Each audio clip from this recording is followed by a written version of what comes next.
Sénat.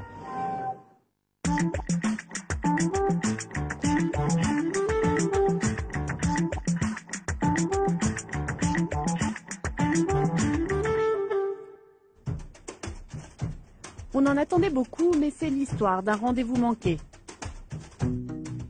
Février 2011, après la première lecture à l'Assemblée nationale, le Sénat est saisi du projet de loi sur la bioéthique.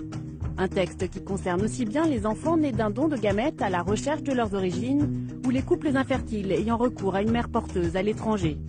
Les évolutions de la société obligent le Parlement à prendre position et les attentes sont fortes.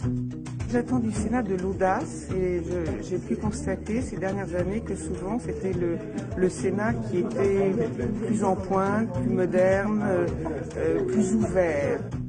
Au Palais du Luxembourg, deux tendances vont s'opposer au sein du groupe majoritaire, les progressistes et les conservateurs. Gynécologue, Alain Milon est le rapporteur de la Commission des affaires sociales. Il incarne l'aile progressiste de l'UMP. Il me semble que la petite loi, telle qu'elle est sortie de l'Assemblée nationale, n'a pas fait beaucoup de progrès par rapport à l'existant et que donc on peut essayer de la faire avancer un peu. Marie-Thérèse Hermange appartient à la frange conservatrice de l'UMP. Sa vision de la bioéthique est à l'opposé de celle d'Alain Milon. Du lieu d'où l'on se place, on a une pensée différente. Moi, j'essaie d'essayer de croiser à la fois mes convictions avec la raison, ce que me dit la raison d'un point de vue scientifique et d'un point de vue juridique. Un mois durant, les sénateurs vont auditionner chercheurs, juristes, médecins ou encore philosophes. Un sujet majeur va être au cœur des débats, la recherche sur l'embryon. Moi, je m'étonne toujours que par exemple, l'Europe n'ait pas un consensus de loi sur ce plan-là. C'est vraiment un retard européen, quoi. On peut parler aussi d'un retard européen. Aujourd'hui, cette recherche est interdite en France, mais des dérogations existent. Une quarantaine de laboratoires travaillent sur des embryons congelés conçus dans le cadre de fécondation in vitro et donnés à la recherche par des couples infertiles qui n'ont plus de projet d'enfant. En première lecture, les députés ont maintenu cette interdiction. Personne ne comprend quelle est la position de la France. Ce matin, le Sénat reçoit 4 chercheurs qui travaillent sur l'embryon humain pour trouver des thérapies à des maladies neurodégénératives comme la maladie de Parkinson. La législation antérieure nous a beaucoup gênés. Pour ces chercheurs, la décision des députés de maintenir le statu quo n'est pas satisfaisant. En effet, il est difficile d'obtenir une dérogation pour travailler sur l'embryon.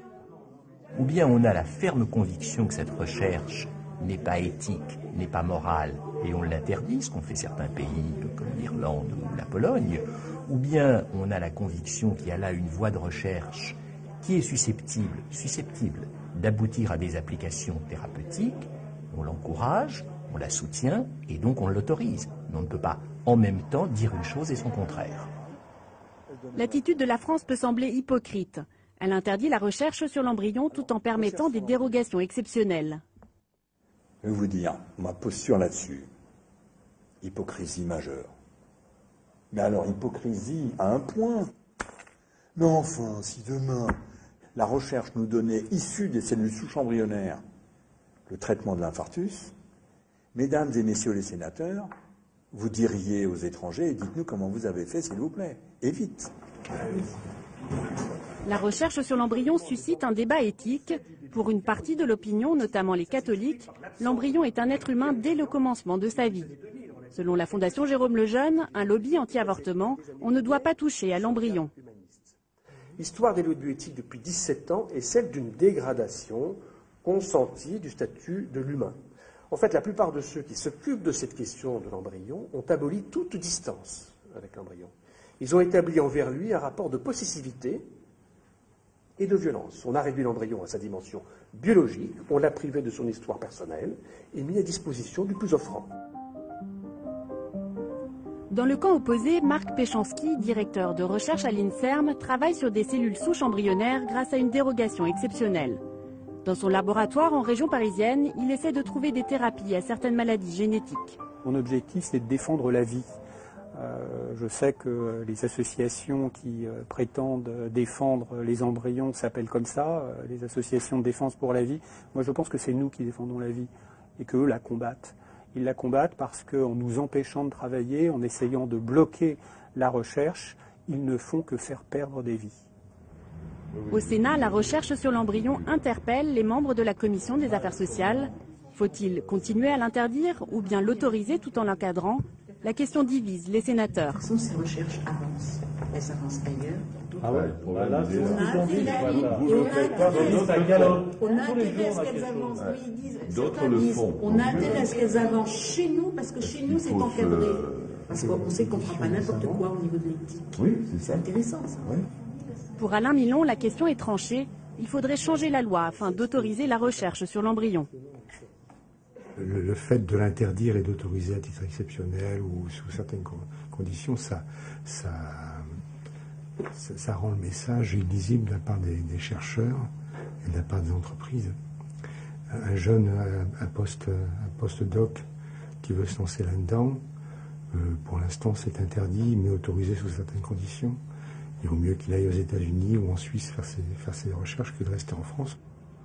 Un point de vue que ne partage pas Marie-Thérèse Hermange. Pour elle, l'embryon est sacré. Si on touche à l'embryon, de toute façon, on touche au principe de la dignité de l'homme. Et je ne vois pas comment on pourra continuer à avoir ce principe dans notre code civil. Mais par contre, moi je crois que effectivement. Et au fil des discussions, certains vont regretter la frilosité de la loi votée en première lecture par les députés. Moi je suis très frappée par l'esprit craintif, peureux, qui est le nôtre aujourd'hui, et en particulier sur les questions bioéthiques. Je pense que c'est le fait d'un peuple vieux qui ne cherche plus qu'à se protéger et certainement qui n'est plus prête à prendre des risques. Je trouve un peu l'équivalent de la mort d'une civilisation, de la mort d'un grand pays. Enfin bon. Cette frilosité que regrette Elisabeth Badinter, on va la retrouver sur un autre sujet de société, l'aide médicale à la procréation pour les couples homosexuels. Mais la semaine dernière, je recevais un couple de professeurs de faculté à Strasbourg, deux femmes, ensemble depuis 14 ans, qui me disent, on a bien réfléchi, on a envie d'un enfant, toutes les deux. Au-dessus de nous habite un couple d'homosexuels hommes, et l'un d'entre eux accepte de donner son nom, accepte de donner son sperme, juste on ne peut pas coucher ensemble. Il les envoie en Belgique, comme la France a souvent fait. La France a souvent fait ça, d'exporter sa souffrance, on l'a fait pour les IVG, et aujourd'hui on le fait pour plein d'autres choses. Et donc, plutôt que d'analyser au cas par cas ces demandes, ce qui serait risqué, mais honorable et digne, on dit, tu ne seras point. Et ça, cette espèce de « tout il est interdit » ne me paraît pas éthiquement acceptable, parce qu'on ne discute même pas avec les couples français. Et quand on met en devanture « tout il est interdit », dans le backroom, tout il est permis. Je ne vois pas pourquoi les couples homosexuels peuvent se faire inséminer en Belgique. Pourquoi, quand tu as des sous, tu vas aux États-Unis pour une grossesse pour autrui. On crée des lois pour les pauvres et les riches transgressent. Merci. Merci à vous. Merci beaucoup. Ce que j'avais dit quand on m'a demandé d'être le rapporteur, c'est qu'on puisse discuter de tous les sujets, puis après les sénateurs se détermineront, mais qu'on puisse discuter de tous les sujets sans en cacher aucun, afin que chacun puisse s'exprimer, puis le vote décidera. Autre sujet qui divise les sénateurs, la question du diagnostic prénatal. En première lecture, l'Assemblée nationale a voulu mettre fin au dépistage systématique de la trisomie 21 chez les femmes enceintes, car si le test s'avère positif, la plupart des femmes décident d'avorter. L'amendement du député Jean Leonetti prévoit que le médecin ne doit proposer le dépistage qu'aux femmes enceintes qui présentent des risques de porter un enfant trisomique, une rédaction qui satisfait la Fondation Jérôme Lejeune. Il ne s'agit pas non plus de renoncer à ses responsabilités. La vérité est que l'amendement Leonetti va réguler le rôle des médecins, qui impose en fait déjà un dépistage à une population captive et qui a créé, et j'insiste là-dessus, une rente sans limite au profit des laboratoires. 800 000 femmes enceintes annuellement, chez qui on développe un fantasme ciblé, pour lequel on a trouvé des tests, le risque de donner naissance à un enfant trisomique, et pour lesquels l'assurance maladie finance sans broncher un budget massif et efficace de 100 millions par an. Je suis étonné, comme vous, de voir qu'on n'a pas un débat plus conséquent sur le génisme, positif ou négatif, mais en tout cas remboursé par la sécurité sociale, alors que parallèlement, comme vous l'avez dit, il y a des tests commerciaux, des tests qui sont un marché conséquent. Mais au sein de la communauté médicale, cela crée un débat éthique. Au dépend de qui. À qui donnera-t-on l'information, à qui on ne la donnera pas? Est-ce qu'on choisira les femmes de plus de 35 ans et les autres, on ne leur donnera pas l'information? Mais la plupart des trisomiques naissent de femmes de moins de 35 ans. Au nom de quoi laisser ce degré de liberté aux médecins? Au même titre que les médecins ne demandent pas le droit de tuer, les médecins ne demandent pas le droit de choisir à qui ils donnent l'information. Et donc je crois qu'il faut absolument revenir là-dessus. Très bien. Au revoir, madame. C'est très difficile de légiférer parce que le décalage vient du fait que dans une loi, on ne peut pas transposer ces positions morales et religieuses que l'on a tous. Après 28 auditions, la Commission des affaires sociales du Sénat s'apprête à modifier en profondeur le texte de l'Assemblée. 188 amendements ont été déposés. À la réunion hebdomadaire du groupe UMP, le ministre de la Santé, Xavier Bertrand, rappelle la position du gouvernement sur la recherche sur l'embryon. À l'inverse du rapporteur, le ministre estime la situation actuelle satisfaisante. Je ne crois pas qu'il y ait une attente de révolution en termes de bioéthique. Pourquoi? On le voit bien, notre principe aujourd'hui d'interdiction avec des dérogations permet à la recherche française de pouvoir continuer à travailler, à avancer. Il y a eu aussi des avancées importantes à l'Assemblée nationale sur ce texte qui nous permettent aujourd'hui de donner de la visibilité aux chercheurs, mais en maintenant nos principes. Il faut savoir que le rapporteur a des convictions qu'il porte depuis longtemps. Je ne vous cache pas que je les respecte, mais que je ne les partage pas toutes. Ça va faire un beau débat en perspective. Mais avant de débattre dans l'hémicycle, la Commission des affaires sociales se réunit. Le but, examiner les amendements déposés sur le texte voté par les députés en présence de Nora Béra, la secrétaire d'État à la Santé. Donc nous allons examiner aujourd'hui le projet de loi numéro 304 adopté par l'Assemblée nationale relatif à la bioéthique. La bataille va tourner autour du maintien ou non de l'amendement du député Leonetti qui vise à supprimer le caractère systématique du dépistage de la trisomie 21. Une phrase va faire polémique. Concrètement, si on supprime ces 6 mots qui ont été ajoutés par Jean Leonetti à l'Assemblée nationale, on fait de la généralisation du dépistage prénatal pour la trisomie 21, puisqu'en fait il ne s'agit que de la trisomie 21. On fait de la généralisation une obligation systématique. On passe de la généralisation à l'obligation. Face à Marie-Thérèse Hermange, une partie de la commission oppose le droit à l'information des parents. Deuxièmement, moi, ce que je voudrais dire, c'est que l'état du droit jusqu'à l'insertion par l'amendement Leonetti, c'était celui-là, celui dont on parle. C'est-à-dire qu'on revient à la loi telle qu'elle existait. C'est-à-dire qu'au travers de l'amendement intégré à l'Assemblée nationale, on a effectivement procédé à un recul par rapport à la liberté d'information qui est présente dans le code de déontologie et défendue par la loi 2002 sur le droit des patients. Donc il me semble qu'en termes de liberté d'information, qui ne veut pas dire que tout le monde va avorter et que certains n'hésiteront pas de garder son enfant, mais d'avoir le droit de savoir. Finalement, la Commission revient sur la rédaction de l'Assemblée nationale. Après le diagnostic prénatal, des débats vont avoir lieu autour de la recherche sur l'embryon. On ne peut pas avoir cette espèce de solution hypocrite qui consiste à interdire avec une autorisation permanente. Au terme des discussions, la présidente de la Commission met aux voix l'amendement d'Alain Milon qui vise à autoriser la recherche. Quels sont ceux qui sont pour? Amendement adopté à une forte majorité, le Sénat va à l'encontre de l'Assemblée nationale et du gouvernement. La recherche sur l'embryon est autorisée, mais elle sera fortement encadrée. Sur certains points extrêmement importants, on se rend compte que le clivage n'est pas droite-gauche, mais qu'il s'agit vraiment d'une interrogation, d'une interpellation de chacun de nous face à nous-mêmes, et que l'on n'arrive pas forcément avec une position définitivement arrêtée. Autorisation de la recherche sur l'embryon, diagnostic prénatal, levée de l'anonymat des donneurs de gamètes. Au terme de cette première étape, le Sénat a profondément modifié le texte de l'Assemblée nationale dans un sens plus progressiste. La Commission a fait avancer des sujets. ça c'est clair. Donc maintenant, on va entrer en séance. On aura certainement des débats d'un niveau très élevé au point de vue scientifique, au point de vue intellectuel et au point de vue moral, et des décisions qui seront prises, qui, je le souhaite, iront dans le sens de la commission. Mais ça, on verra. Premier débat dans l'hémicycle, le diagnostic prénatal de la trisomie 21. Personne handicapée n'est pas forcément synonyme de souffrance. Combien de fois nous entendons des parents dire « j'ai 4 enfants, mais c'est 7 enfants handicapés qui m'apportent le plus de joie de vivre ».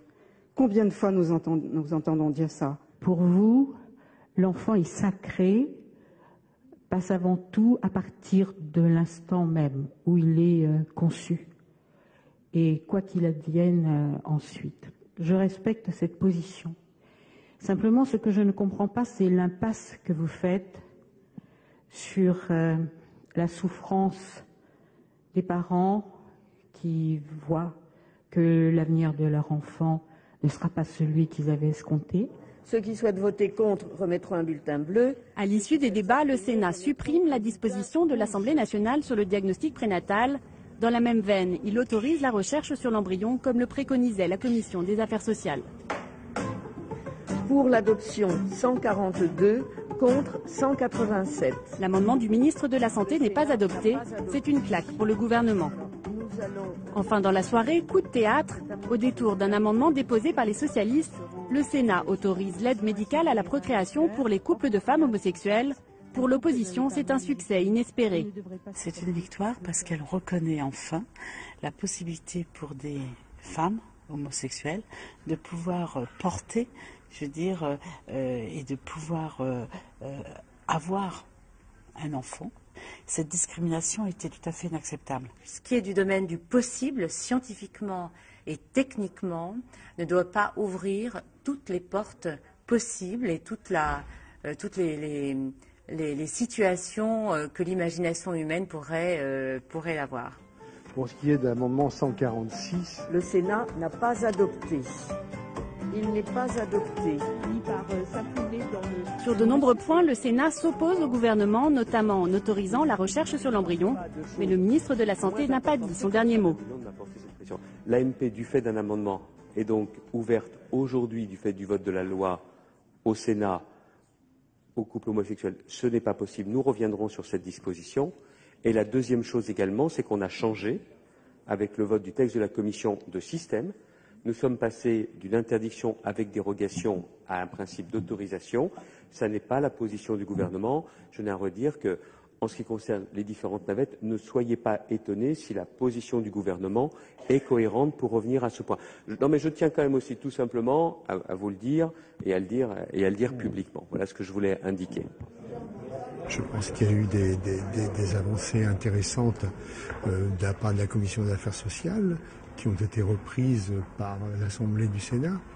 Donc oui, sur l'ensemble, c'est un texte qui me semble équilibré et qui me semble correspondre à la volonté d'une majorité de sénateurs. On est sans illusion aussi, parce que, hélas, le ministre a été parfaitement clair. Il a dit que ça ne lui convenait pas et qu'il ferait tout pour revenir là-dessus en seconde lecture. C'est quand même incroyable. En l'écoutant, je me disais, mais finalement, à quoi servent les parlementaires, puisque le gouvernement a la prétention de faire la loi, quel que soit notre vote.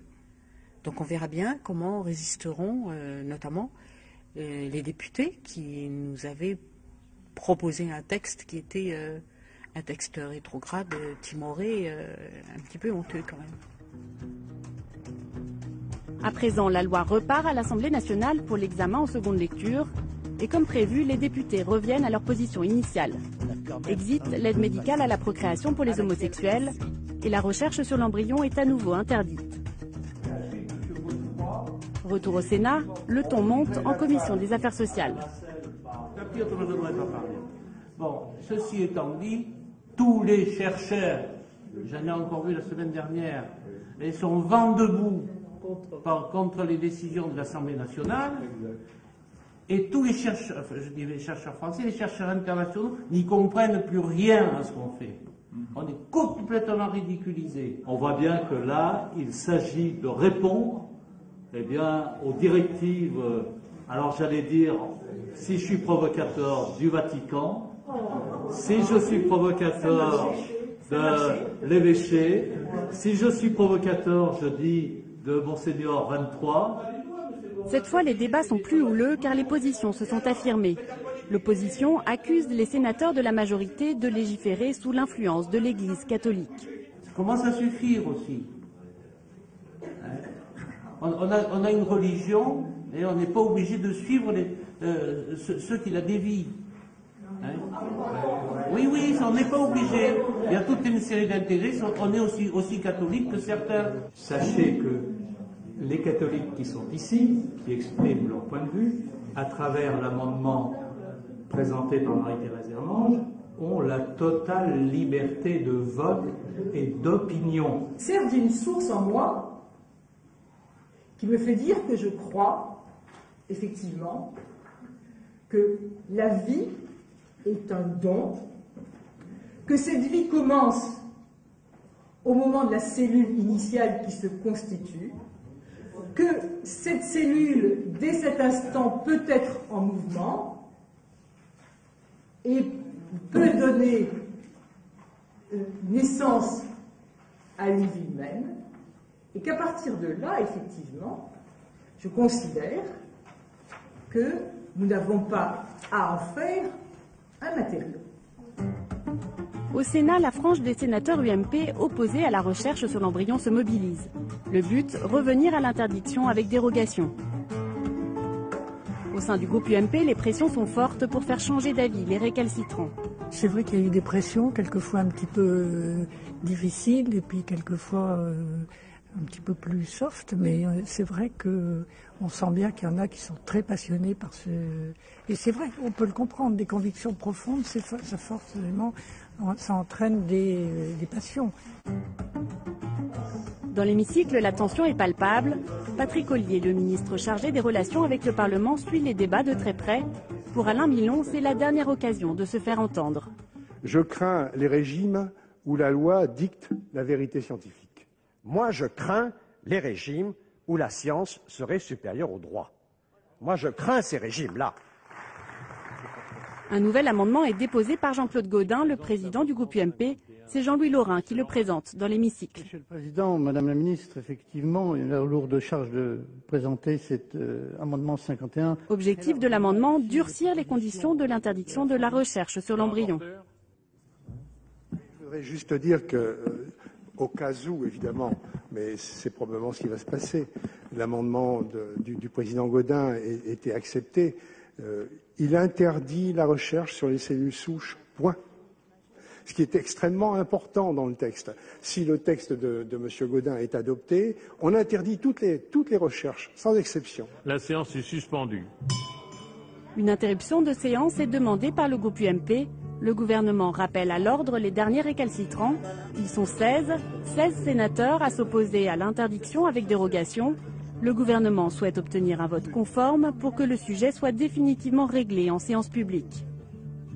Vous avez bloqué le débat et là vous donnez véritablement un signe très négatif à l'ensemble du monde scientifique car vous ne voulez absolument plus ouvrir le débat sur ce point-là. Je suis complètement suffoqué et vous aurez du mal à expliquer ça aux scientifiques. Et quelles que soient les positions religieuses des uns et des autres, il s'agit d'un progrès concernant les vivants. Vous donnez un mauvais signe à la recherche et un bon signe à ceux qui défilent avec des pancartes pour réclamer un statut de l'embryon. Alors le scrutin sera ouvert dans quelques instants.